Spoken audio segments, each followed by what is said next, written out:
Hey folks, before we get started, I just wanted to tell you, you can unlock unlimited access to political news, commentary, opinion, and a whole lot more at inforum.news/port for only 99 cents a month for your first 3 months. Hurry, get this limited time offer at inforum.news/port now.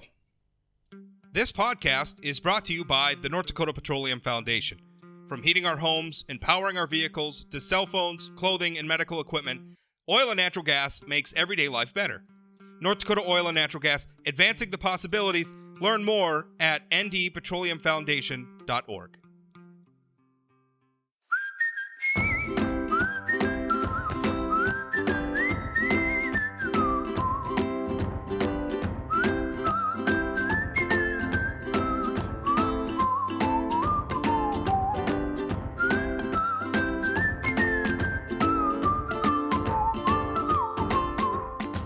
Welcome to Plain Talk, political nerds. It's been a couple of very busy weeks with the North Dakota Democratic Convention, the North Dakota Republican Party Convention, and a lot of things happening, a lot of things to discuss, and we're going to get to all of that. It's going to be very interesting. My co-host on Wednesdays, as usual, is Chad Oban. Chad, how you doing? I'm doing well. How are you? I am doing very well. This is a great time for me. I was telling people, that NDG. I had to take exception. Mike Jacobs wrote a column this morning, and the headline was North Dakota politics takes a turn to the dull. And I'm thinking, dull? What is dull about any of this? This is some of the most interesting stuff that I've seen happen in North Dakota politics. Even as I wish some of it wasn't happening, there's a lot going on. So I don't think any of it's dull.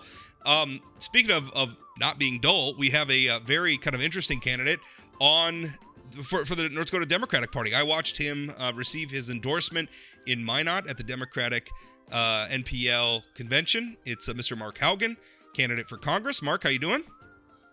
I'm doing good, Rob. Thank you for having me on. Well, thanks for taking the time to be on with us. And tell us, you told me at the convention that this was a bit of a last minute decision for you. You made it really the night before you threw your name in the ring to run was when you made the decision. And I understand why that's such a weighty decision. I mean, you're going to be in the spotlight. You're going to have people looking at your social media feeds and everything. And I granted you've been on the statewide ballot before, but this is for Congress, right? This is another level of intensity. So walk us through that decision process.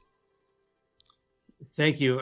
I went to the convention on Friday not having any intention. I'm just going to enjoy meeting people I haven't seen in a while because of the pandemic and talking politics. And I realized we had a number of open seats, but I had no intention. Obviously I talked to Chairman Hart. I talked to Kylie Overson. We were struggling trying to find a House candidate, I said, let me give it some thought. Just let me think through this. And it's only Friday afternoon, and so of course, any decision to make has to involve my better half, and she's now my campaign manager. But we talked through the night, and how we're what's our plan? How are we going to build a winning campaign was our primary focus at that point. And we decided okay, let's get a good night's sleep.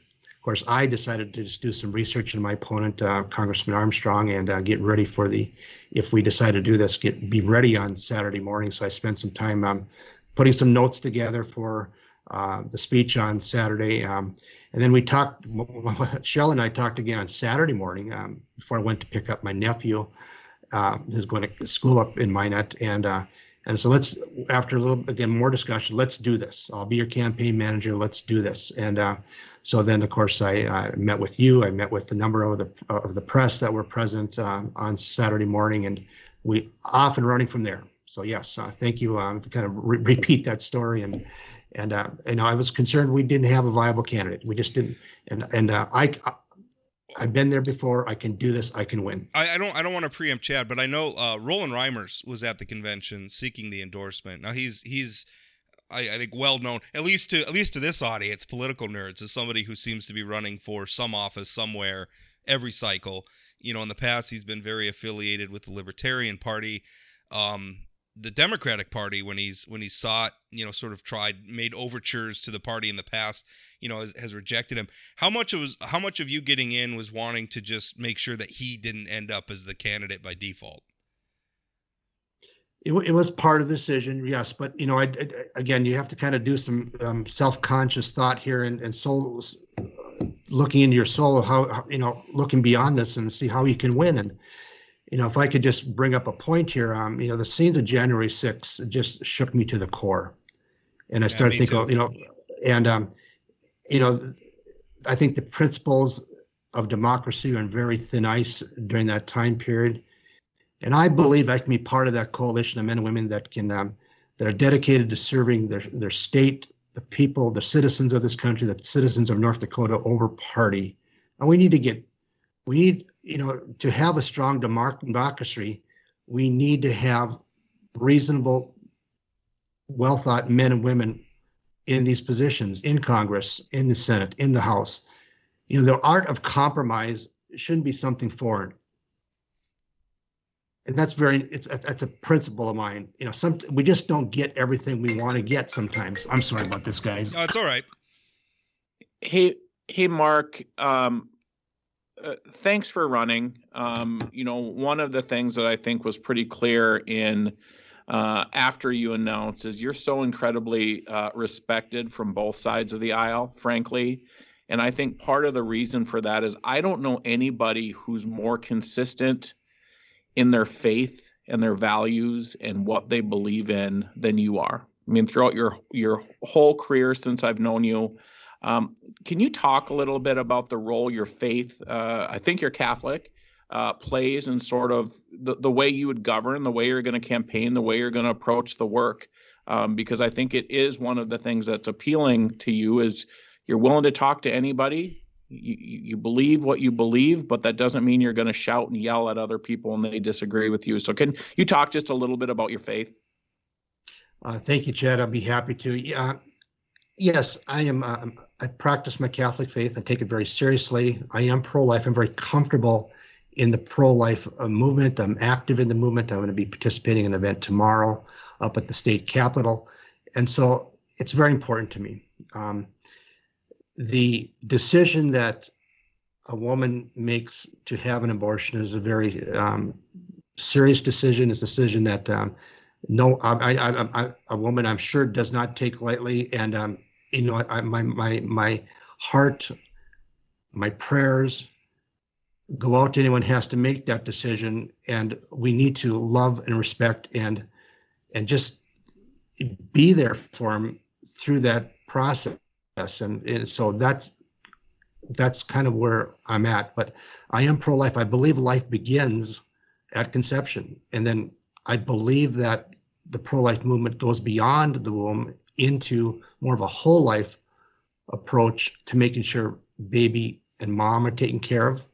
And this is why I'm a Democrat, that the pro-family, to make sure that there's a safety net out there if they're struggling, if they need a hand up, that those type of programs are there, whether it's SNAP, whether it's other programs, just Medicaid, for example, or Medicaid is coverage, for example, the expansion is very important to me. And then through life, and then also just looking out for the most vulnerable in society, all the way up through our senior citizens. And I'm anti-death penalty. And so I take it very, very seriously, my faith. And I feel like many of my positions, my conscience, when I examine it, fall in line with my faith. So thank you, Chad, for letting me talk about that. It's unusual to find a Democrat, let alone an endorsed Democrat for federal office, who is pro-life these days, and that's kind of interesting. But as somebody who's watched the debates over abortion for a long time, within the pro-choice or pro-life positions, there's a spectrum of positions. So, when you say you're pro-life, like I consider myself to be pro-life, but then I look at something like the Texas abortion law, where, they're going to allow, they gave random citizens standing to sue somebody who facilitates or performs an abortion. I think that's a terrible mistake. And I worry about that sort of legislation, working its way into other policy areas. Like, are we going to let a random citizen sue a gun manufacturer if somebody uses a gun to commit a crime, right? I mean, I think that's ludicrous. So can you give us a position, like you say you're pro-life, okay. Do you support something like Texas's abortion law? If you were in charge of abortion laws in America, what would they be? You know, I struggle with a lot of these state laws too, and think, how would I approach it? I'm just going to go a little bit more holistic here. If the mother's life's in danger, obviously, you got to save the mother over the child. You have to look at that from that approach. Rape and incest, really, I struggle with that as well. As far as I think we need to take thoughtful, measured steps to ensure the life of the child. As far as lawsuits, I'm not quite there. Suing the doctor. This is still Roe versus Wade is still the law of the land. It's still has precedence, and we got to be very careful going down some of these slippery slopes. And thoughtful people need to think through this and come up with the right path, so to speak, to make sure that the child's those are in the pro-life camp, to make sure that everybody is respected within their opinions. But I think we got to be very careful going down some of these slopes. Mark, you drew a pretty clear distinction up in Minot over infrastructure and where Congressman Armstrong was. I think if I remember your speech correctly, you said you would have supported the bipartisan infrastructure bill that was supported by John Hoeven and Kevin Cramer, but Kelly Armstrong voted against it. You'll be not be surprised that we heard a lot about that bill during the Hoeven endorsement in Bismarck earlier this week. Can you talk a little bit about the infrastructure bill, why you would have supported it, why you think Kelly should have supported it, and any thoughts on sort of the delegation breaking, the two senators being yes and Kelly being no? Yeah, thank you, Chad. That's a great question. There's a Harris poll that's out there that said 72% of America supported this plan, this Infrastructure Investment and Jobs Act. I cannot, Congressman Armstrong has to speak for himself as to why he voted no. My assumption is that he voted party over country.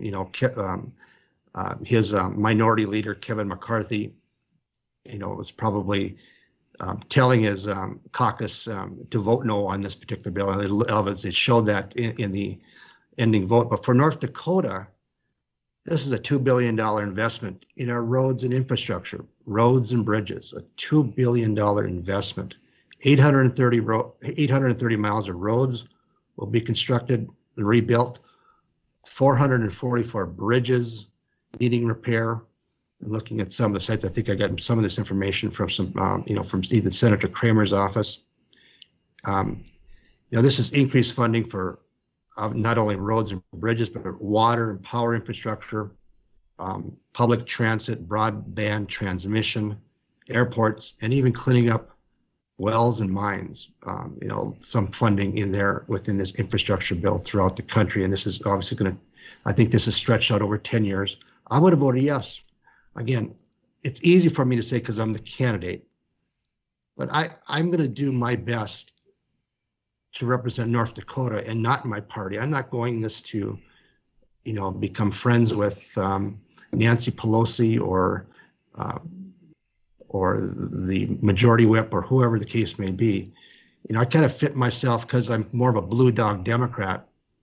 Maybe in some of these southern states where you had southern blue dogs, sometimes we voted for our states, not vote for in line with our caucus sometimes. And that's probably not going to get me any wins, in Washington. But that's the type of campaign I decided I'm going to run. I think that's a really valid criticism of Congressman Armstrong, his vote on the transportation bill. I understood completely why our two senators voted for it.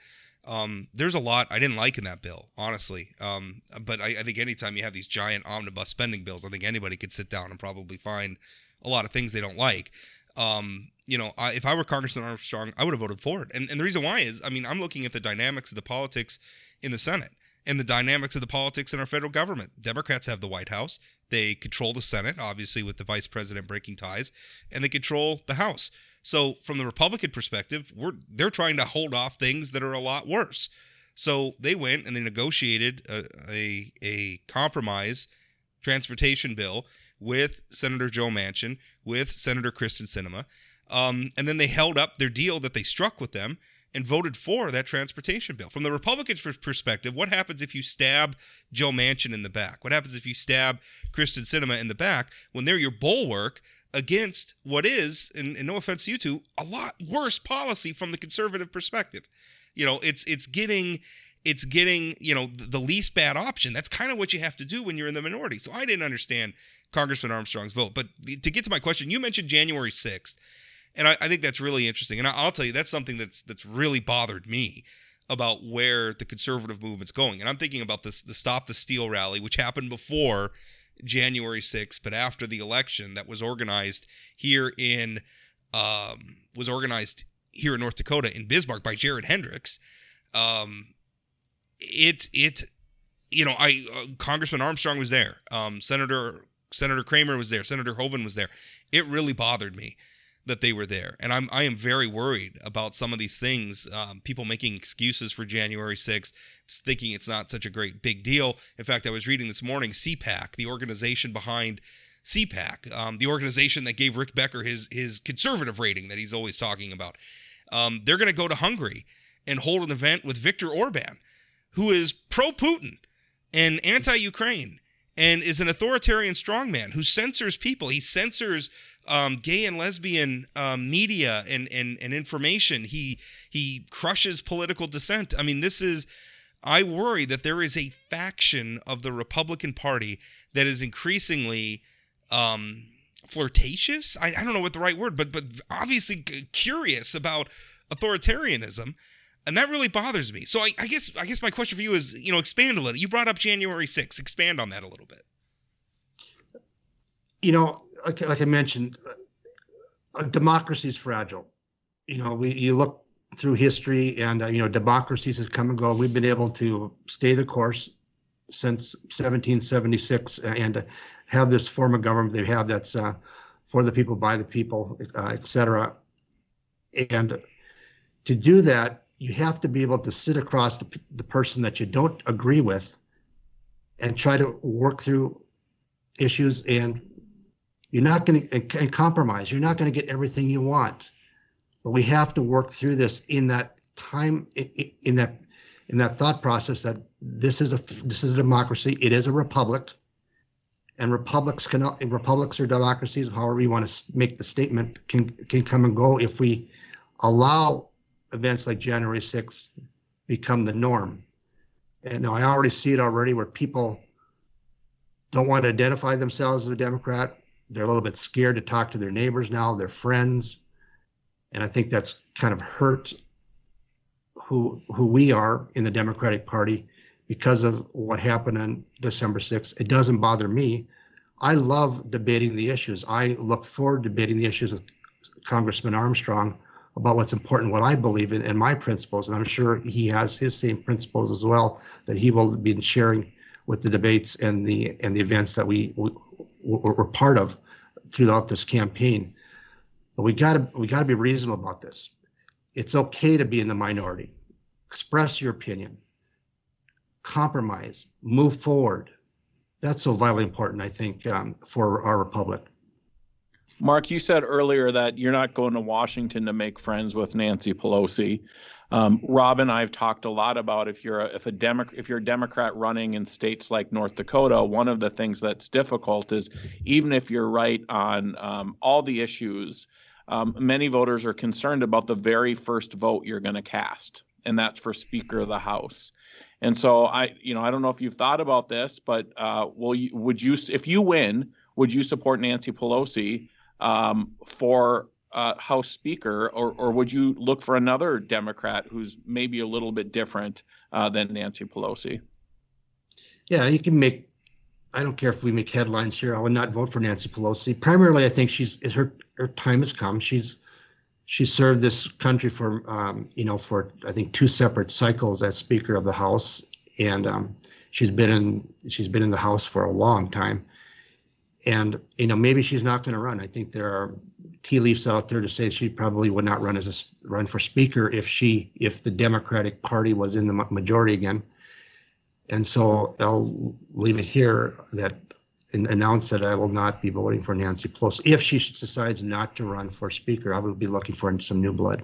What would you be looking for in a leader of the Democratic caucus? I mean, somebody moderate's a dirty word these days, right? Like, you're not supposed to be a moderate. You're supposed to be a liberal or a conservative. And I don't know, I was rewatching that John Adams, the HBO series about John Adams, and Benjamin Franklin's character had a quote in there. And I'm certain the actual Benjamin Franklin did not say this, but he described himself as a radical moderate, and then said that he believed anybody who doesn't come to the center and compromise ought to be neutered.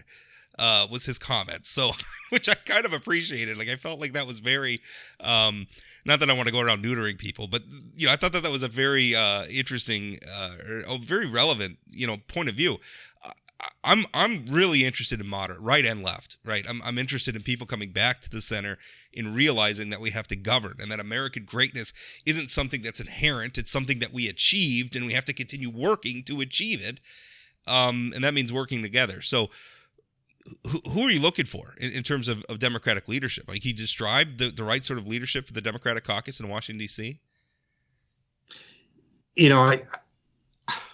That's a tough call as far as, some specific congresswomen or men that would fit right. that. I'm not expecting you to list names. I mean, obviously that's a... Yeah, but I know what you're saying. I think we all three of us realize that, what you see is that you got the bill coming out of the Senate, the bill coming out of the House, and they're just so far apart, and just okay, no one wants to budge, so they're waiting for the first one, the blink here, to try to develop some type of movement forward, and then against Senator Simina and Senator Manchin, end up kind of being the people that all the entire media point to, but it seems like we just every single major piece of legislation we get into our camps and we just stick our feet in the mud. So that's I'm not looking for that type of speaker. I'm looking for a type of speaker that's willing to extend that olive branch and to work through some of these issues. I think of the DREAM Act. These dreamers, they're going to retire soon.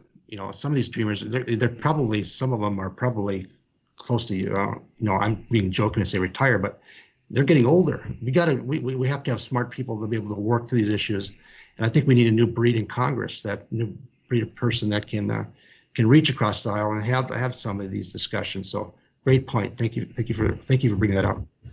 So, Mark, you brought up a new breed of person in Congress, and we know, watching what's going on in Washington, success is often defined on how many times you get to go on talk radio, how many clicks your social media gets, how much money you raise in small. How do we change that in a world that's so polarized? Talk to me a little bit about the tone. What would you do specifically to sort of bring the sides together on issues that are important in North Dakota? Yeah, the tone's very important. You won't see. Yes, we're going to hit Congressman Armstrong strong on the infrastructure vote. We're going to hit him hard on not voting at all, just simply not voting on last Thursday on the insulin vote, on the capping insulin at $35. So we're going to hit him hard where it's appropriate. The issue, or his votes, his record, but we're going to be respectful about it. We're going to have that type of campaign that people can, that my camp and I feel the people in North Dakota can be proud of. We're going to work hard at it, and everything that any communication I have with Congressman Armstrong is going to be out of respect and not mudslinging. If I go back 2 years ago, I understand why the governor's PAC got involved in the treasurer's race, although it was kind of strange, but that it starts, you start to kind of show people something I'm not. Yes, I may be more progressive on many social issues, but I'm conservative on many other issues. But we need to stay away from that type of politics of mudslinging and making things out what they're not. So I'm looking forward to be an honest, straightforward campaign and set a tone, set an example for the state of North Dakota. I'll tell you, I was confused why we were talking about social issues in the treasurer's race at all. I don't know. Do they not know what the treasurer does? I'm certain that both the governor and the treasurer Beadle know what the treasurer does, but why don't we talk about that? And I don't know. Maybe it's that the treasurer doesn't have enough actual policy duties to talk about. But it really bothers me when we start talking about everything gets boiled down to these touchstone issues, which I guess is part of the problem. We've been talking to you, Mark, about how do we have a different sort of leadership in Washington D.C. And I think that the most difficult part of that question is how do we get voters to want a different sort of leadership in Washington D.C. Because let's face it, most of the incumbents in Congress are getting elected. And I don't really think that's a problem. I think the easy answer people have for that is, oh, well, it's the advantages of incumbency, it's name recognition, it's money. A lot of that stuff's been neutralized in the era of democratized media where, politicians could basically, they can reach their own people. They don't need the news media. You don't need that much money to run a Twitter account. So I don't know. I think a lot of it is the voters want some of this, right? I mean, some of this is what voters want. They want their Republican candidate to talk about the extremist left, and they want their liberal candidate to talk about the racist extremist right. That seems to be what a lot of voters want, and I don't know how we convince. I mean, to me, it's Chad always cringes, I think, maybe when I talk about this. To me, it really looks like a bottom-up problem. I don't think it's a top-down problem. I feel like a lot of the politicians are just delivering what voters want. Yeah, that's a very good point. I think a very famous talk show host called it the mushy middle, and it's not very sexy. And so I sense that too out in the campaign trail and talking to friends and coworkers and that type of thing. They're looking for kind of that punchline, whether it's far from the right or far from the left, and what do you think about this? And so, I totally agree, Rob, with that. One of the other reasons why I feel like I can make a difference in this race and be competitive is that I've spent 35 years in state organizations, especially with emergency medical services. And Mark said, Mark, you're known around, and the Democratic NPL party is hurting in rural North Dakota. And yet that's where a lot of my work has been done for the past 35 years, is in rural North Dakota with emergency medical services. So we're going to start with that as a foundation and build a campaign from there. But we got to make strides in rural North Dakota if we're going to win these races, and otherwise we're going to be back where we are. And I'm willing to take the mantle. I'm willing to take the flag, and just work our tail off to try to get our message out there. And we got to rebrand ourselves, Chad and Rob. We can't win as the old Democratic Party in the past. We got to get back to the Link Republican of the 1960s and 70s. I'm just bringing that out as Art Link. He was much more of a moderate, but we got to rebrand ourselves, and it starts now. And if I have to be I want to be that banner carrier for that new brand of Democrat. Mark, what's the pitch? What's the pitch to that rural Republican that through your work on EMS issues, that you sit down with them and they say, Mark, you're a great guy. I've known you my whole life, but I'm not voting for a Democrat. You're all a bunch of socialists, blah, blah, blah. How do you get past that sort of simple data point of R versus D to get them to think about the person?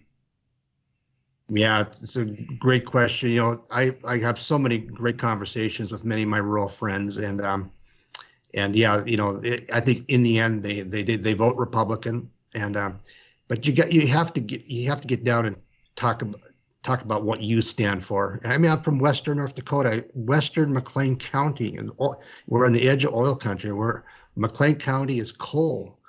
You got to get them to trust in you that you're not going to shut down these power plants. Yes, I'm for all energy, whether it's wind, natural gas, coal, hydro. I'm kind of an all energy type of guy, but you got to get them to trust in you that you're not going to turn far left. And so you need to talk about, again, family dinner table issues and things that concern them. and it could be any topic that's important to them, that type of thing. But yes, I agree with you. We got to rebrand ourselves, and we have to let them know that we're for them in all parts of our economy. Mark, I really appreciate you taking the time. You promised us 30 minutes. We got 30 minutes. So really appreciate it. And I'm certain we're going to have you on again as this race unfolds, which I'm excited for. I have a when I was talking earlier about the Republican Party. I think my criticism of Kelly Armstrong is I think he, and a lot of Republicans, is they kind of pander to that faction of the party right now. But I think Kelly Armstrong is a very serious, well-respected, nice man. I think you're a very serious, well-respected, nice man. I am really looking forward to this being a race about ideas, and I think it's going to be a lot of fun to watch. But thank you for your time today. We'll definitely have you on again in the future. Thanks, Mark. Stay safe on the trail. Thank you, Rob and Chad. It has been wonderful talking to you today. Just finished up our conversation with Mark Haugen, who is a great guy to talk with, and I meant it. I'm really looking forward to that, watching that House race and watching those two people who I respect a great deal square off. Now, at the end of it, I think I'm going to vote for Kelly Armstrong because Mark is just too progressive for me. I'm a conservative. He's not. But he's someone, I don't know. When Mark Haugen speaks, I'm going to listen. I have a lot of respect for him.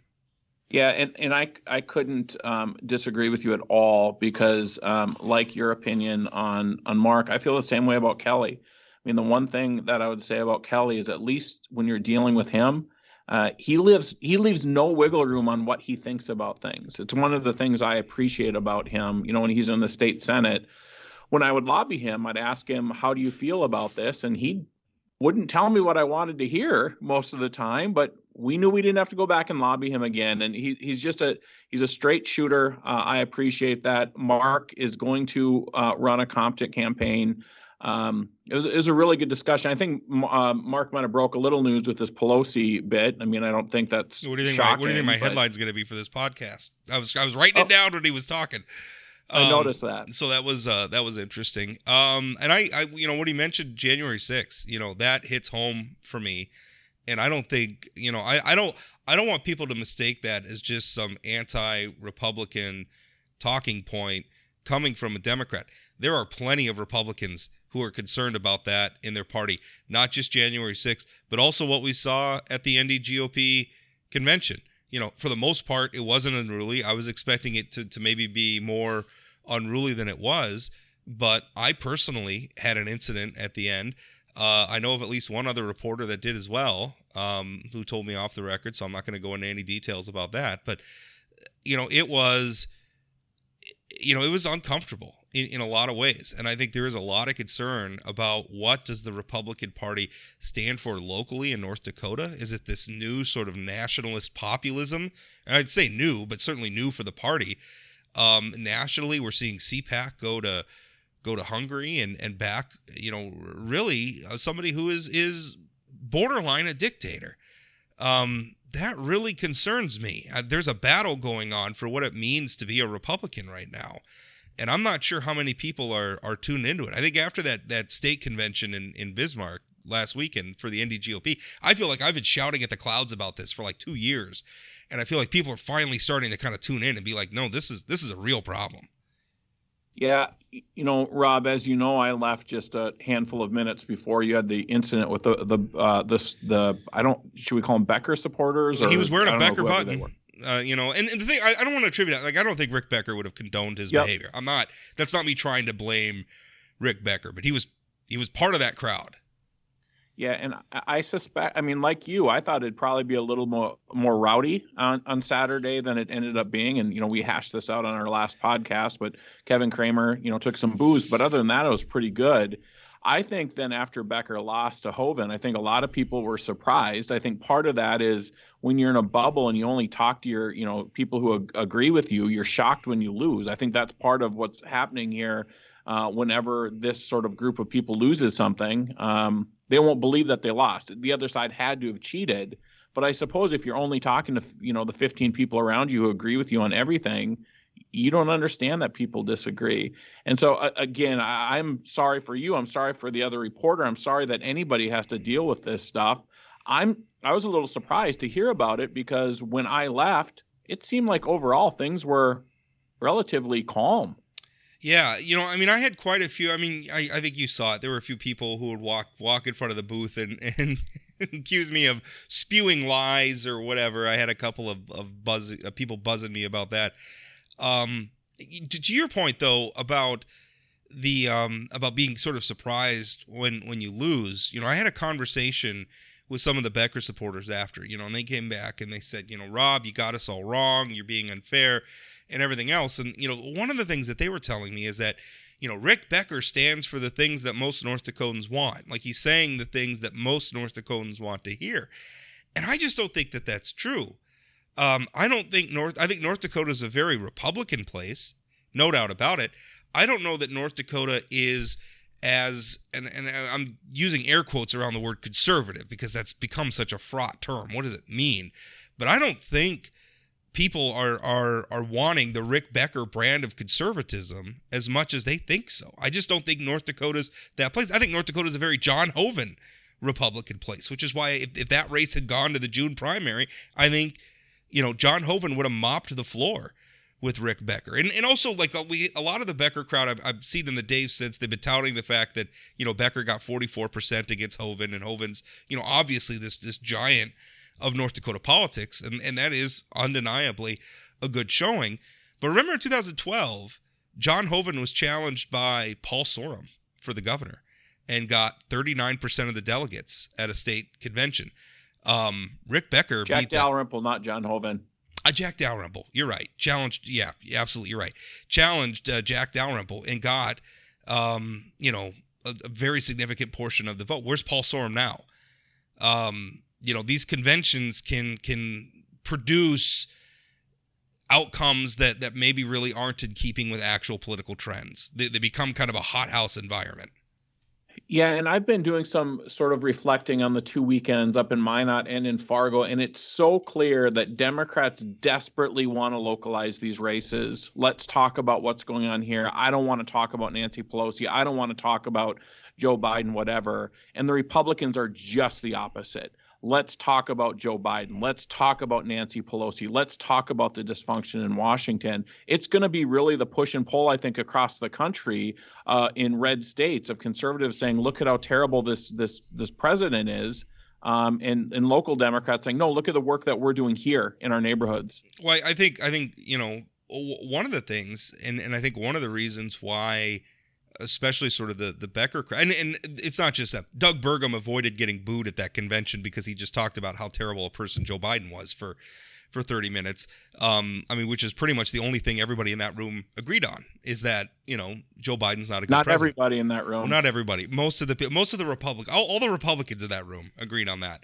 I think one reason why the Becker crew sort of nationalize a lot of their stuff is because what do we have to complain about in North Dakota, really? I mean, as a practical matter. I mean, nothing's ever perfect, but North Dakota's a pretty good place to be these days, and has been for a while.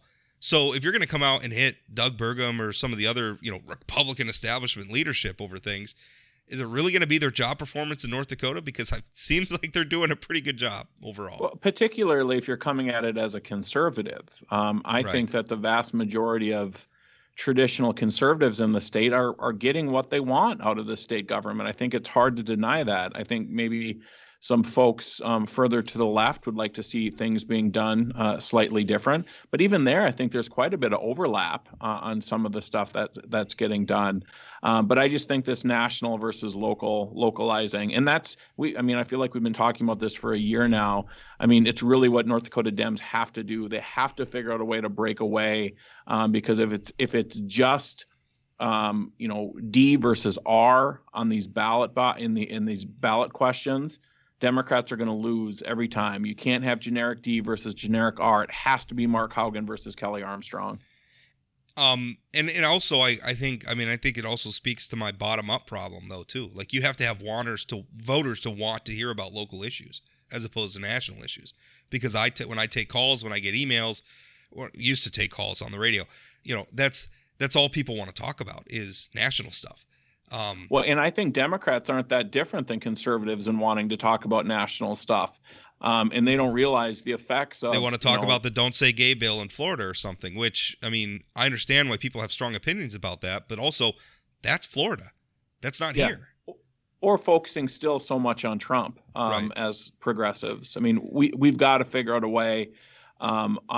Democrats have to figure out a way to talk about what Democrats stand for, not just about how crappy of a president Donald Trump was, who's popular in North Dakota. He is. Let's talk about a couple of because there's been a couple of local district conventions since the state convention. District 3 here in Minot held one. Ole Larson, who was a leader of the Bastiat caucus, he opted not to run. Bob Paulson, who was an incumbent state representative, he stepped up, was endorsed to run in that Senate seat. He told me Ole Larson literally asked him to take over that seat. And then, in the House races, Jeff Hoverson, who is the incumbent, was endorsed again. And then it was a Lori Vansickle, who was, or Van Sickle or Van Winkle? I think I might have just screwed that up. I just convinced I thought I had it in my head. I'll look that up.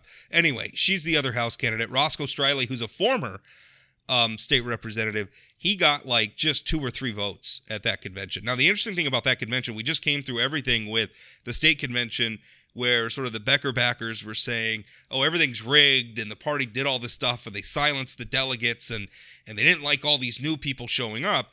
Well, then you shift to District 3 in Minot, which is the epicenter of the Bastiat caucus movement. You have Jared Hendricks, who's the chief organizer of the Bastiat caucus movement, acting as the parliamentarian for District 3, and they preside over a district where you weren't allowed to vote as a delegate in that local convention unless you'd paid party dues last year in 2021. So if you just moved into District 3 in January and you wanted to get involved in your local Republican Party, you weren't allowed to vote. If you just turned 18 and you wanted to get involved in politics for the first time, you weren't allowed to vote. Maybe you're a former Democrat and decide that Republicans are the way you want to go in the future, and you showed up and you didn't pay dues last year to the Republican Party, the local Republican Party, you weren't allowed to vote. And to me, it just the hypocrisy of that, after everything they've been saying about the supposedly rigged state convention, to watch them do that in District 3 was just gobsmacking to me. Yeah, and I'm going to say this really slowly for the people of North Dakota. Roscoe Striley is too moderate for the Republican Party in Minot. Roscoe Striley, who by and large was seen as one of the most conservative members, and he may be establishment, but his style isn't establishment. I mean, he got in a lot of trouble for using some really aggressive language about liberals. I mean, on Twitter. Yeah. This is a guy that normally would be embraced by these folks. He told me, by the way, he's swearing off Twitter. Well, yeah, I think he's done that 2 or 3 times. We'll see. We'll see. But the fact that Roscoe Striley is now somehow too moderate or too establishment maybe for the Republicans in District 3 is absolutely mind-blowing. Because sometimes it's like they don't like him, they don't like an incumbent because they may have a good voting record, but they're not bombastic or, vocal enough. Roscoe checks all the boxes for these folks, and still, because he's friends with people who are elected officials, they don't like him. I don't get it. He says he wants to work with Governor Burgum. And for that group of Republicans, that's the kiss of death. That's the worst thing you could possibly say, is that I want to work with our very popular, elected in a landslide Republican governor. Not agree with him all the time. Governor. Not agree with him all the time. Just work with him. Like, I'm not going to treat him. I'm not going to treat him like he's the worst person in the world. That for some reason is not enough. The other thing, kind of sending shockwaves across North Dakota, is Kim Koppelman losing the endorsement in District 13 last night. And the really interesting thing about that, I mean, Kim Koppelman, first of all, longtime lawmaker, has been there since 1994. I think was the year he was elected, and was the Speaker of the House, which in North Dakota is not. In North Dakota, the majority leader is the grand poobah of the caucus, so it's a little different. But that's a leadership position in the House. Was denied the endorsement. Austin Schauer, who is the incumbent state rep, he was endorsed. Jim Jonas, he was a West Fargo school board member, and apparently I'm not from West Fargo, but apparently a very high profile, was a coach, obviously a leader in the education world. So a lot of people like him, a lot of people know him, has a lot of respect. He was endorsed, and of course Judy Lee endorsed in the Senate. But Kim Koppelman losing that was interesting, and all the more so because Koppelman, I am told, was kind of who the Bastiats were looking to try to make majority leader for the upcoming session. Well, and I think what's really interesting is, Kim Koppelman said before the vote that he was not going to run in the primary. And I don't know that he's gone on record since he lost, that he's not running in the primary. He has until the 11th, so I guess we'll see. Yeah. Jim Jonas, a very popular teacher and coach. He had some issues with some aggressive language towards his players, that he was in the news back in the day before he retired, but super popular in the community, super popular with his teaching colleagues and students. Then he ran for the school board, and I think he's the president of the West Fargo School Board right now. Yes, that's right. What's interesting about this one is you basically had somebody who won as the moderate candidate. And maybe Jim Jonas wouldn't like to be called a moderate. I don't know where he sees himself, but certainly it's anti-establishment because Kim Koppelman's been there but not along ideological lines. I mean, this might have been a place where we just want to get rid of the people who've been there too long. Yeah, it's always hard to say because you're right. Kim Koppelman, I guess you could view him, if you look at tenure in the legislature, you could view him as establishment. But if you look at his ideological proclivities and the way he conducted himself in the House, especially in recent sessions, I think you could very much see a lot of, especially when he was presiding over floor sessions in the House. I had somebody grumbling. I mentioned this in my column. I had somebody grumbling to me at the NDGOP state convention that the legislature lost 3 days out of their constitutionally allotted 80 because in their opinion anyway, Speaker Koppelman wasn't quick enough to gavel them down. Which, I don't know. People can have different views about that, but it's Rob, how did Kim Koppelman vote on Luke Simons? Boy, that's a good question. I think Ben Koppelman voted, that's his son, voted against expelling him. I would have to go back and look. I actually don't know. I think that would be interesting because that might be a place where, if I were to guess, I thought both Koppelman voted in favor of not expelling him. But that's interesting because, Koppelman is, what did you say, 94? So, that's a long time being in the legislature. And he's been around there a long time. And, again, kudos to Jonas and the people supporting him, getting your folks to the convention to win. That was one of the funny things. So this morning I had somebody, a state lawmaker, who obviously was a friend of Kim Koppelman, because there's people who served there for a long time. Yeah, House since 1994. I'm looking at his legislative biography right now. I had somebody call me this morning, and they were upset about Koppelman losing, and they were trying to say, well, this is Doug Burgum did this. This is Doug Burgum, because Levi Bachmeier, who is a former staffer for Doug Burgum, is the chairman of the NDGOP. And they said, well, Governor Burgum was out there and they recruited all these delegates and they got them to the convention, right? Which, first of all, I have no idea if that's true or not. By my understanding, Jim Jonas did a pretty good organizing job on his own. If the governor helped him or not, I have no idea. But on the other hand, that's also the game. Right? That's also kind of like accusing the Chicago Bulls of winning a basketball game by this is what I put in my column. The Chicago Bulls winning a basketball game by throwing the ball through the hoop, right? That's what you're supposed to do. That's the game. Why is the other team trying to score so many points? Right. It's just not fair. Right. Quit trying to run up the score. So that was a very interesting outcome in District 13. The other thing I'm hearing, and obviously what I think has probably stoked more anger against Governor Burgum than maybe just about anything else, is his decision to be very active in legislative races. Spending. I looked back, and in the 2020 cycle, I just looked at their year-end report this morning. His PAC, the Dakota Leadership PAC, raised over $3.5 million in that 2020, and like 3.1 something and change came from Burgum himself. $3.1 million that he spent to obviously promote his own slate of candidates, legislative candidates, and then obviously he got involved in the treasurer's race, as we heard Mark talk about earlier in the show.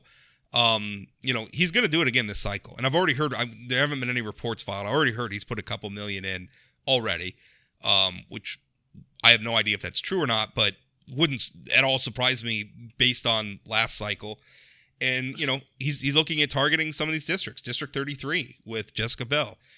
District 8, where Jeff Magrum has and Dave Naring, there's fighting over District 8. Early, some of these races down the ballot. So I don't know. The governor's going to be very, very involved again this cycle. What's interesting about this spending, though, is unlike 2 years ago, where Burgum only supported Republican endorsed candidates, except in one instance. There was one instance. He opposed Magrum was the endorsed candidate in his district. But this one, that list you just went through is all people who lost at their conventions. District 8, District 33, District 28. I assume he'll play in 15 with Elke. I think that. So I think he's going to probably. I'm glad he's doing it, frankly, knowing these candidates. But I assume he'll probably take more heat than he even did 2 years ago. That was a defense, and I remember because I wrote that column, making that point. Like, listen, he's backing the convention endorsed candidates for the most part, except for one instance. But on the other hand, it's the problem is, this time around, he's not going to have that cover, right? And it's really going to be more about the divide in the party, where there are just two very different points of view on what the Republican Party, the North Dakota Republican Party, should be. Governor Burgum has one view, and frankly, I share it. As much as maybe I think sometimes the way he gets involved in these races maybe distracts in some ways that I think are unfortunate. But the larger point is, I support his point of view on this. There's really a struggle right now for what it means to be a Republican in North Dakota. Well, and I think it's going to be interesting to see what races Burgum does decide to get into, because the map is going to be really, really wide. You talk about District 7, where Retha Mathern is running for the Becker seat. She lost at convention to a conservative. District 8, Magrum, and then the House seats, too, were won by ultra-conservatives there against more moderate candidates. Jonas in 13, if Koppelman ends up deciding to run in the primary. Elke in 15, District 19, both House seats up there. Munson lost, and then the other seat again went to the conservatives there. District 25. Can we stop? We need a I started my column this morning, like how much of a struggle it is to talk about the sides. I chafe a little bit when they're called conservatives or ultra conservatives. Sure. Like I realize that that's hard. That's just my preference. But like I think of myself as a conservative. I don't know how conservative you are if you want to use the power of government to prosecute your culture war. I don't think you get to be called a conservative anymore. But obviously they call themselves conservatives. Anyway, sorry to interrupt. District 25, you have Cynthia Schreiber-Beck running against Heitkamp and Skro. You mentioned Erbely in District 28, Bell in 33, Cleary versus Eckroth in 35. And I'm sure there's others that I'm not aware of. I know there's just a conservative that announced for the House down in 31. Yeah. So this is a wide primary map for the governor to decide where he wants to play. And I think that's going to be super interesting to see. I assume focused on the Senate, but I don't know. Yeah. Well, my plan is once we get past the 11th and we know what the primary ballot's going to look like, I'm going to write a column, and focus on and list all these races. So if you're at home scribbling down all the things that Chad's naming, because I want to elevate them. To me, these races are very, very important. I saw my friend Mike Jacobs and fellow columnist had a headline where it was that this election cycle was going to be, it took a turn to the dull. It ain't over yet. If you're concerned about the direction of the Republican Party, these legislative races are what you need to watch, because if they go one way and not the other way, it is going to have a profound impact on the upcoming legislative session. Yeah, this is going to be the most exciting primary that we've had in some time. when you consider the mayor's race in Fargo will be on the ballot. I'm in Bismarck, where I think there's 9 or 10 people running for school board, plus a ton of people running for city commission. Maybe November is going to be a little boring, but this June is going to be anything but. Very interesting. By the way, Doug Burgum weighing in on the mayoral race in Fargo, with Tim Mathern in the room. Or not Tim Mathern. Tim Mahoney. Tim Mathern's the state senator from Fargo. Tim Mahoney in the room. Which first of all, I mean, Tim Mahoney is not a Republican. So I realize he holds a nonpartisan office, but he's a Democrat. I think he's publicly acknowledged he's a Democrat. He's only a Democrat when it's convenient for him to be a Democrat, Rob. Right. Well, apparently it's convenient for him to be a Republican right now because he's at the governor's dinner at the Republican convention. Now, the governor's dinner is it's a donor dinner, right? You pay a bunch of money, you get to go eat dinner with the governor, and he was there and he was giving an address and he was introducing all the legislators. I wrote a column about this. He was introducing all the legislators in the room, and he skipped over Shannon Rourke Jones. She's a state rep from Fargo. And, everybody was kind of buzzing at first, like, oh, why didn't he? And I wasn't there. I'm getting all this from multiple sources who were, though. And everybody's kind of buzzing, like, oh, why did he not mention her? Is that a slight? Does he not like Shannon? Well, of course he likes Shannon Rourke Jones. But then at the end, he said, oh, by the way, everybody vote for Shannon Rourke Jones for mayor or something like that. And so, I mean, that could be interesting, too. Does he get involved in the mayoral race? I think he will, and I think the big beneficiary of Tim Mahoney attending the Republican convention and you writing a column of it is there's a lot of Democrats that I think probably decided they're for sure voting for Arlette Preston for mayor over Tim Mahoney. Well, it probably that's probably a bit of a wedge, right? Although with the Fargo, right, with the ranked choice voting. What are you doing? Preference voting. Whatever the hell it is. I don't even know what it is. I don't care. I do care, but I hate it. Yeah, so you can go in and vote for 3 mayor's candidate and they all count the same because you're okay with those 3. You're not going to choose your best candidate. Yeah, I don't get it. I don't get it either, but that's the way they're doing it. That's the law in Fargo. So that'll be an interesting dynamic, which I'm trying to do the math in my head because, your argument is, okay, so Tim Mahoney shows up at the Republican convention and that probably alienates a lot of Fargo liberals who might vote for Arlette Preston. In a normal race, right, you're splitting a vote there. But in this one, how does that work out in your mind? So maybe the Arlette supporters now no longer vote for Mahoney and Arlette, and Mahoney falls off their ballot. Right. Is one thing that could happen. I mean, and I don't know of other conservatives that are in the race. Looking at what I know about the race, I think Shannon has a clear advantage. That's been the key to success for sort of right of center candidates for city leadership in Fargo is there's usually not very many of them, and there's usually a whole bunch of left of center candidates who tend to split the vote. If there are any progressives listening in Fargo right now, Rob, they're shaking their head yes, because I think it's the first time they may have agreed with you. Well, it's probably not the first time. I've been cultivating a very large liberal audience of late, as my emails have demonstrated, and to the chagrin of some of I actually had, I don't know, Cole Christensen. I'll just say Cole Christensen came up to me, at the convention. And was talking, and I like Cole. I disagree with a lot of his motivation in politics and a lot of what they're trying to do right now. But I think he's a good guy. And he came up and he was talking because he's a young guy too, which this also made me feel very old. I had to go get my walker out after this. But he was talking about how when he first got involved in politics, everything he first learned about North Dakota politics, he learned from reading my writing, and just about how much he respected me. And then he went on, that he was disappointed that I just don't understand the Becker movement or the Trump movement or a lot of that stuff. Like, that's taking the party in a direction that I don't want to go. I don't want it to go, and I don't want to go personally. But it's such a strange time, Chad. I mean, it's a realignment. I think people have been talking about a realignment happening for years. Well, here it is. It's happening in the Republican Party. Well, and I think coming out of June and the primary, what does the Republican Party decide their takeaways are?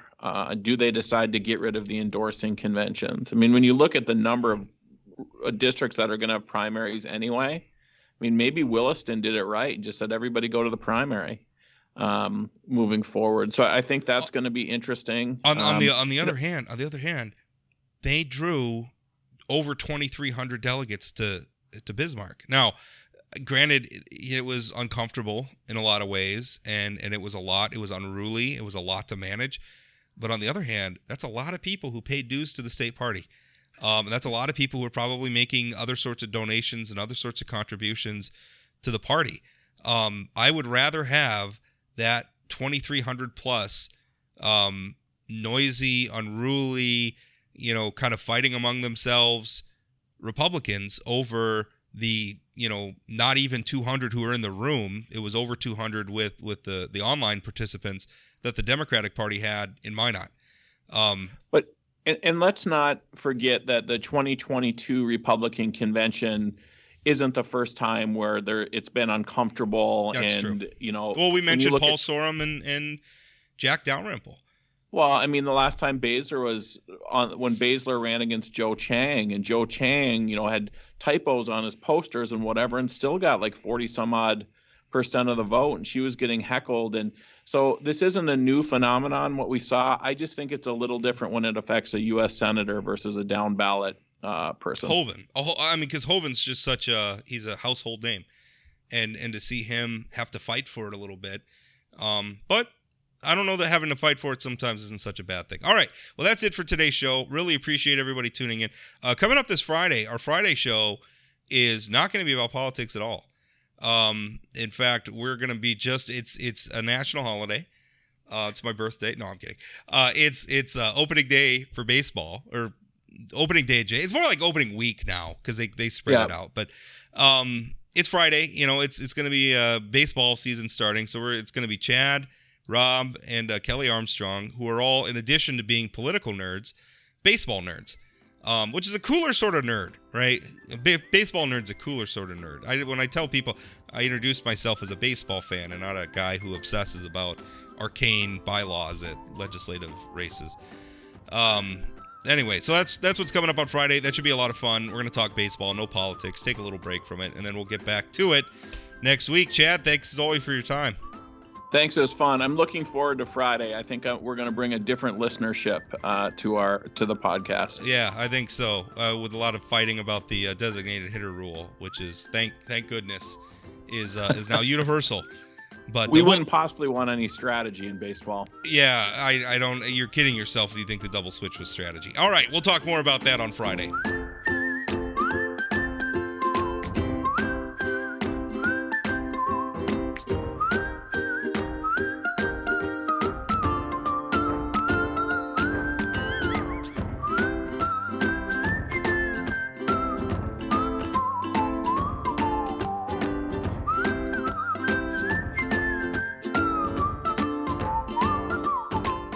Want more political news like this?